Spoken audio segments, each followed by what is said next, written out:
It is time once again, ladies and gentlemen, for another nostalgia episode, and we are once again returning to the Dell Vostro. Now, in previous episodes, we have tried to get the recovery partition to be detected by DataSafe on the OS. However, I've determined it was the Windows recovery environment that was missing after the upgrade to Windows 10. So I've tried everything I could to get the recovery environment restored, but nothing seemed to work. So, this means now I must go to my last resort. A clean install of Windows 7. That's right, we're going to reinstall Windows with this disk here. Now that has a product key that's already on it, so I'm going to need to change it out when we start this. So we're going to go ahead and begin the installation. First, we'll turn it on. I'm going to put in the CD. Actually, I just need it on so I could get the case open. Alright. And now we'll put in the disc and turn it on. This is the only option we have left. So what we're going to do is we're going to install this generic copy of Windows 7 from those disks. And then we are going to use the Dell Recovery and Restore tool that's still on this drive to restore the recovery partition. And hopefully that will restore the Windows recovery environment. Because what we did was we copied over, because here's what happened when we tried what we did previously. After copying the recovery environment over, it still wouldn't load into it. So I suppose it uses a special recovery environment that is not present. So let's see if doing a plain installation and then installing the Dell copy on top of it will work. So let's find out. So anyway, you know how this works. We'll go ahead and start the installation. Even doing an upgrade copy will not work, because that did not resolve our problem. So here we are, Windows 7 Service Pack 1. Gonna have to do custom. Now these are all the partitions. Now we need to be careful as to what we're doing here. This says recovery. This is the recovery information. We need to leave that intact. So we're going to delete system reserved. Okay. And then we're going to delete the primary partition. Okay. That's gone. We'll install it on the unallocated space right here. So that's where we're going to install Windows. So let's hope this does not mess up the recovery partition further. And let's hope this actually gets us to where we need to be. Because again, my primary goal is to get recovery media created for this computer. We tried it on a flash drive previously, but those attempts, but then I wiped it afterward, and I still have that flash drive right here. This one specifically has Windows 10 on it. And also last time I tried to see if I could get the audio card on the Dell Inspiron to work, but unfortunately I had no luck getting further with that. Now going back to the Vostro again, I actually did some further research on the TV tuner driver, and I actually figured out why we were having this problem. It is because the manufacturer of that driver actually has a separate USB adapter, which you then have to connect an external antenna to. It's actually one of those digital TV antennas. You have to connect one of those into your computer in order to watch live TV on Windows Media Center. So I ended up getting to the bottom of it, and I'm glad I did. Now again, this is running off of a mechanical hard drive, so it is going to take a little while to do. I'm guessing 30 minutes or so, but I will return when it is done. Okay, the installation is complete, so now I'm going to leave it as that right now, because that's going to be a temporary name. cannot be the same as your username. All right, I'll just call it Vostro temp, meaning that it's going to be a temporary installation. We will not input a password. And now here's where we will add the product key. I'm going to tell it has to be later because, again, this is a temporary installation. We're going to replace it with a more permanent installation when this is all done. So, again, as I said, this is a temporary copy, so there's not going to be any drivers or any Dell stuff or anything like that. We're going to restore all of that in just a moment. But the more important part is that the recovery environment should be restored. So, yeah, it says it cannot connect to the online activation, but I don't think it'd probably activate anyway, so it's okay. As I just said, it's a temporary installation. We're not going to need it. But the most important goal that we've accomplished is that we've restored the recovery partition. Well, that we've restored the recovery environment. So, doing a clean install was the solution. So, let's go ahead and boot back into Windows and make sure the recovery partition was not touched before we actually start the restoration. Yep, there we go. The system reserved is unallocated. We have the recovery partition on the hard drive, and we have the main NTFS partition. So we are in good shape. We are in good shape so far. We got the recovery environment restored. Now let's hope it carries over. So now I'm going to put in the Dell copy of Windows. And I like that sign that the drive is already being recognized by Windows. We're going to need to restart because we cannot work with the drive from Windows. All right. So, of course, you know the drill. English. Then I guess all it took was reinstalling a generic copy of Windows to the computer, and that was our problem. But let's find out if that's the case. So we're just going to go ahead and start. No errors. Let's move on. All right. Well, that's the screen we need. So we're going to go ahead and continue on. The partition was already wiped before we started the installation of that copy of this copy of Windows 7. So we are going to skip. And yes, it has still detected the recovery partition on the hard drive. That's good news. And now we just let it reinstall Windows and hope all of our problems have been resolved. Installing Microsoft Windows Operating System Professional. Did it say that before? Or did it just say installing? The reinstallation is complete, so we'll go ahead and take it out, and we'll restart. Now, I think that explains why it said Windows Operating System Professional on it. So I think all it took was to install a generic copy of Windows 7 and then use the Dell Recovery and Restore tool to restore the Dell installation. Now, let's see if that actually worked.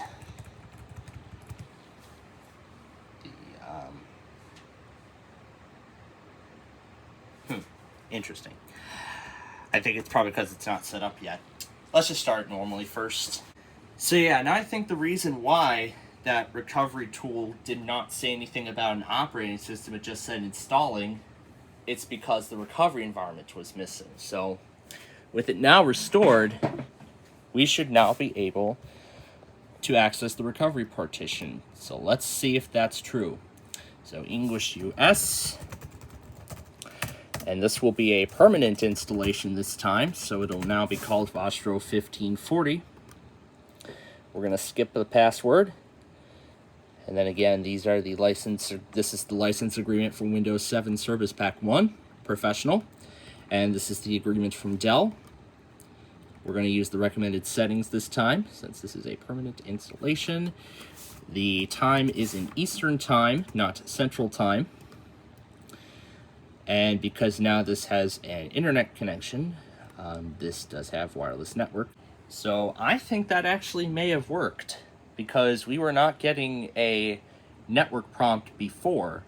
So I think installing that generic copy of Windows 7 and then putting the Dell copy on top of it, I think actually worked. So we may now have access to the recovery partition, but we're going to find out once we get to the desktop here. I honestly remember when my elementary and middle school had Windows 7 on their machines. It wasn't the professional, it was more specifically Windows 7 Enterprise. It would take this long to get to the desktop for the first time because of all the school software that's on it and everything. But it didn't have any of the fancy arrow effects, which was really disappointing, but at least I enjoyed the experience. And then again, this is all of the... No, this is a... Yes, I will let Dell just update the system. I don't want it collecting the service tag because this is an 11-year-old system, and I don't think Dell even cares anymore.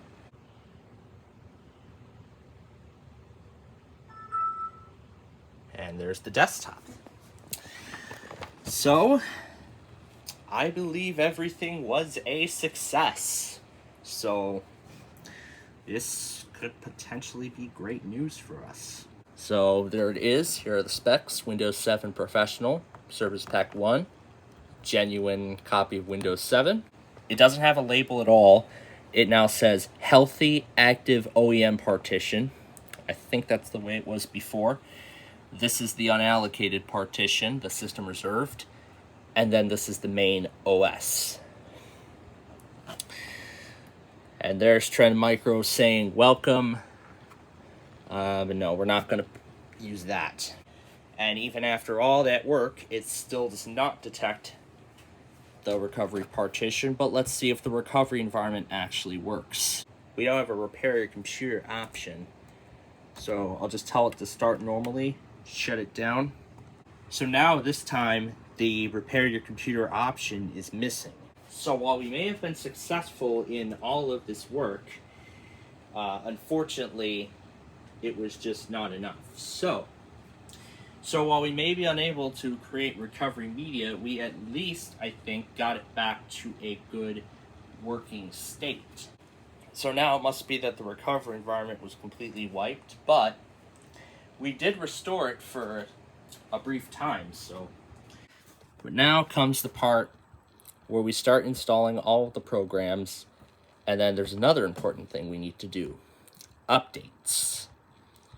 We need to install updates for Windows. Cannot detect updates. Well, this is because it's running on an older Windows Update tool, so.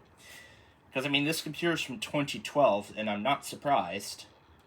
So we're going to need to find all of that stuff. And this is what I find weird, because it still says create recovery media, because it says create recovery media now recommended, and then when I go into the recovery tool, it says that the recovery partition is still missing. So I find that weird. And there's the Dell Digital. I did not purchase any software, so we can just close that. I have a ton of software myself that I'll be installing. So why don't we do all the downloading with the Lenovo, because... And I think it's already been 10 days, so I think it's probably going to start wiping... Because I'm pretty sure it's going to start wiping Windows 8 immediately. And that's going to keep telling me every few minutes to create recovery media until it is created. It's been 10 days. Can we still go back to Windows 8? You can't go back on battery power alone. Definitely, that's some real good advice, Microsoft. So we need Audacity, which is what I'll use to test out the audio components. And then we need the VLC media player, which if I move any videos on it or use it as a streaming device in the future. Avast antivirus. This is going to be the latest version. And then, since I'm going to use this as a streaming component, we're going to need something called broadcast using this tool. And then I need the IceCast And then we need a Windows 7 servicing stack update. Alright, so here's all the apps we're going to install. Guess we have to open each up one by one. So here goes Avast, the broadcast using this tool, the IceCast server, VLC player, and the servicing stack update from 2015, which will restore our ability to install updates for Windows. This is impossible now, as I thought it was going to work, but I guess not. Alright, so we'll let that get installed. And we'll go ahead and install the player. And we'll install Audacity.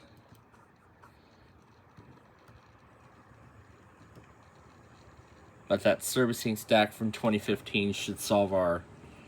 Maybe the servicing stack from 2015 should solve our problem with what Audacity is going to give off. So we're going to go ahead and install it.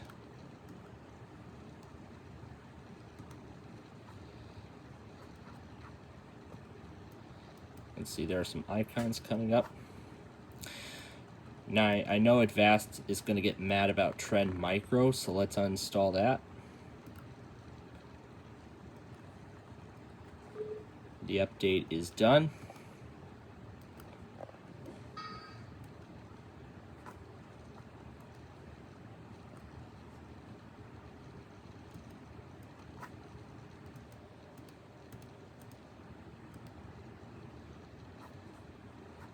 It's going to try to open the README file in Internet Explorer.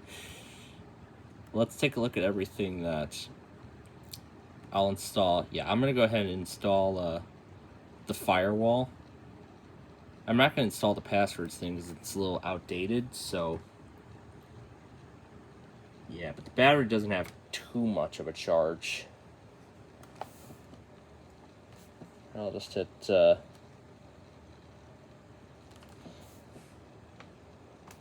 so there's the broadcast using this tool, which we will set up in just a bit here. Just gonna do Control-Alt-Delete to get to the shutdown menu. I like how Avast and DataSafe are both together on the same corner of the screen. There's the manual. So this is the tool we will use. This is done, so we'll go ahead and run it.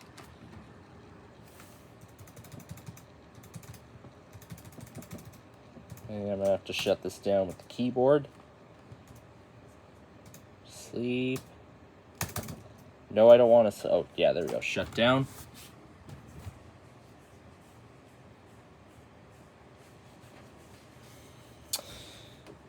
No, we will not restart because there are still apps installing.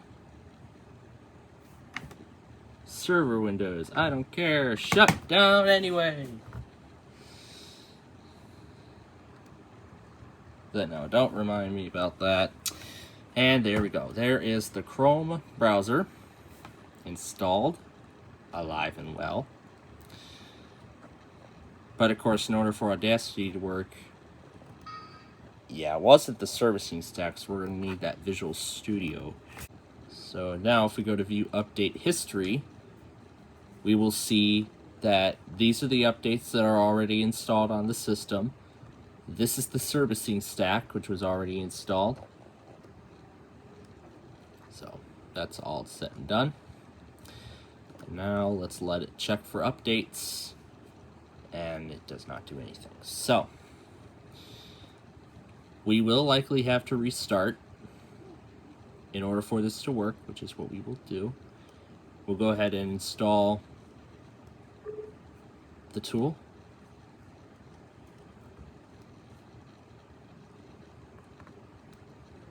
And then we have all the other apps, Virtual PC and XP mode.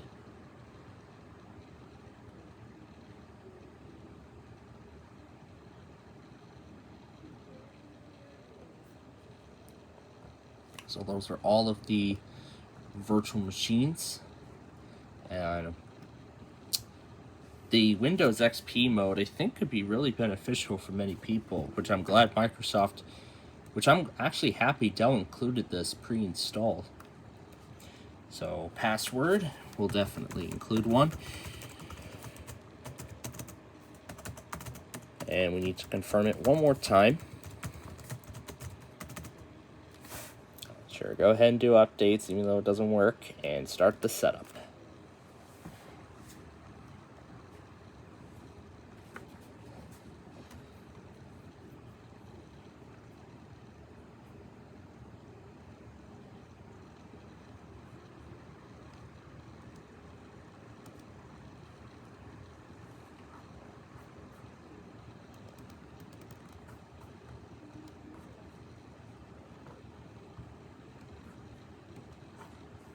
So there's the repository doing its work. It's gonna keep nagging me until I restart. So there we go, the virtual PC is setting up. Now remember this tool for when we tried to do this on that HP computer. Now that this Dell actually has acceptable audio settings, we can actually now set it up to do all kinds of stuff with it. I set it to dark, and I tell it to use the scrub ruler. And that's really the only modification that needs to be done to the interface. And there, now it's pretty much the way that I have it. So then we can test stuff out and everything and make sure it all works. So there are the outdated apps.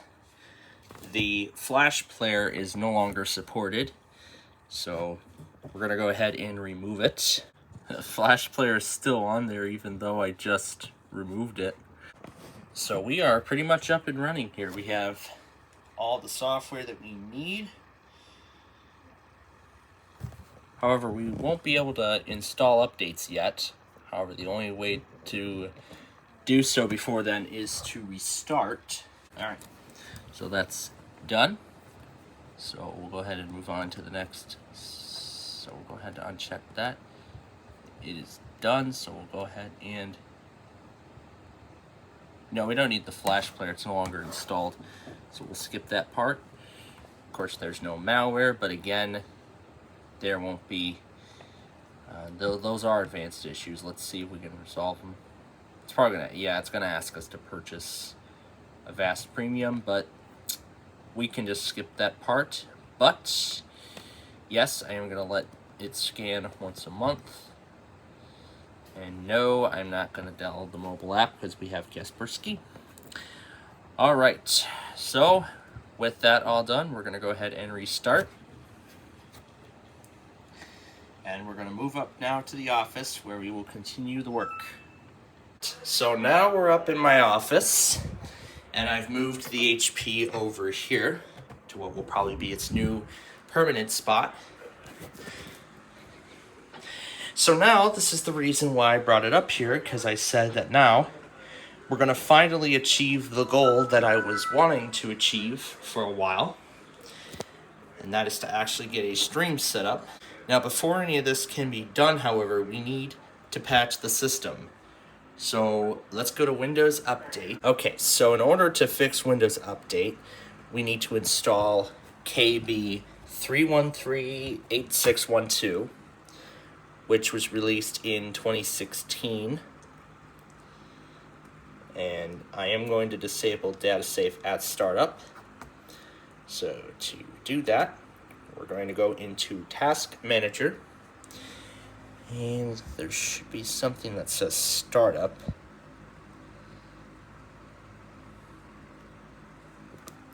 No, I think we only get options like that in the newest version of Windows. So this is what the Task Manager looks like now in Windows 11. And then there are a list of processes at startup. If you go to startup apps, these are the apps you get that run on startup. On the Task Manager on Windows 7, you don't get those options. So, let's see. We have PC Angel Taskbar Notifier. Is that the maker of this app? That could be. Anyway, we'll go ahead and end it. So on startup, We're going to open up the IceCast server. So the IceCast server will be the first thing that loads when I launch the browser. So as soon as I open Google Chrome, the setup will be the first thing we see. And yes, I will be setting Chrome as the default browser because this is Windows 7 and Internet Explorer is basically useless. Yeah, and Avast is even promoting its own extension for online shopping, which I will not do. But I can restore the tabs I was just in by using Control-T, and now I can pull up all of the windows that I had open previously. Alright, we'll still update DataSafe. It'll probably update with the latest details. Alright, so now we need to go to the broadcast using this tool. But I do want to make sure everything works. So, I have my Bearcat WX100 connected to this computer. I need to make sure I have its associated charger, or else it will not power up, and it will not be good. So there we go. If we go to settings, we should be getting prompts saying what device did you plug in, or oh no, that only applies to the microphone jack. That only applies to that. So if we go to audio, there is a primary audio device. We want microphone line in, and we're gonna tell it that this is line in. Okay, so now it's connected. So now I'm gonna try a bunch of test sounds and see if it works. Yep, we can start to see the Bearcat's sound effects on screen. Yep, it's not the best, but let's try a few other ones. So it must be microphone line in. That's working. Let's see if it outputs on. Yep, so it seems to be outputting on broadcast using this tool.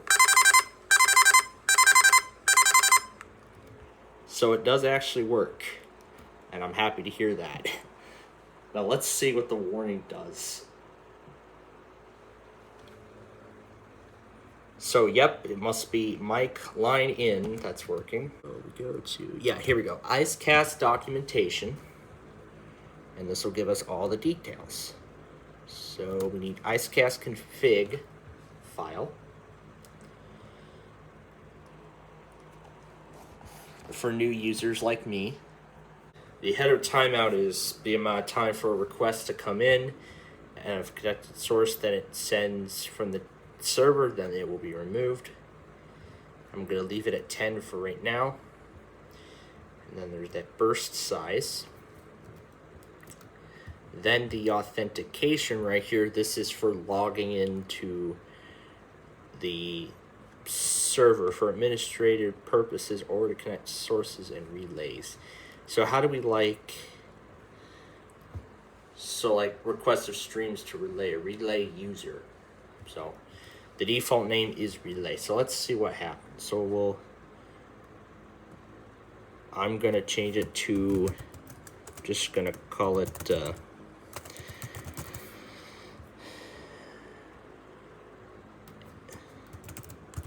and I'm going to use the EAS monitor password. I'll have it say relay, and I'll have the password as the radio that it is at.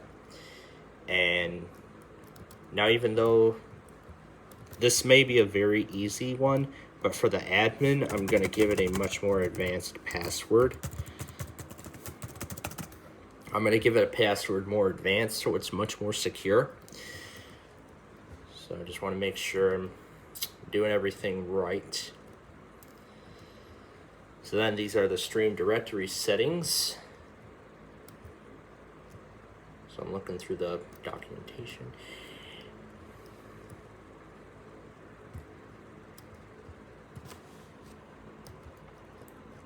I know Windows 7 actually does have split screen support, so I could do that. And now I can see the notepad as I scroll through the file with the documentation. So here we go. We have port 8000, which we will need. So yeah, listen socket port 8000. So then the bind address would be 1207, which we will use by default. And we're gonna call it, and I am actually gonna use this to stream my local NWR station, so I'm gonna call it KCC81 as the name. And we're gonna have it at the port 880. And there's like a T-mount option. Now we can run the console. And there we go. We are not getting any more errors. So we can now move that down and we'll reload to see everything. All right. We are almost set up. So I'll go ahead and just tell it to postpone once more. Okay, now let's go back to the documentation for the tool. Here we go. And now with it all set, let's make sure it all works. So we'll go ahead and hit start.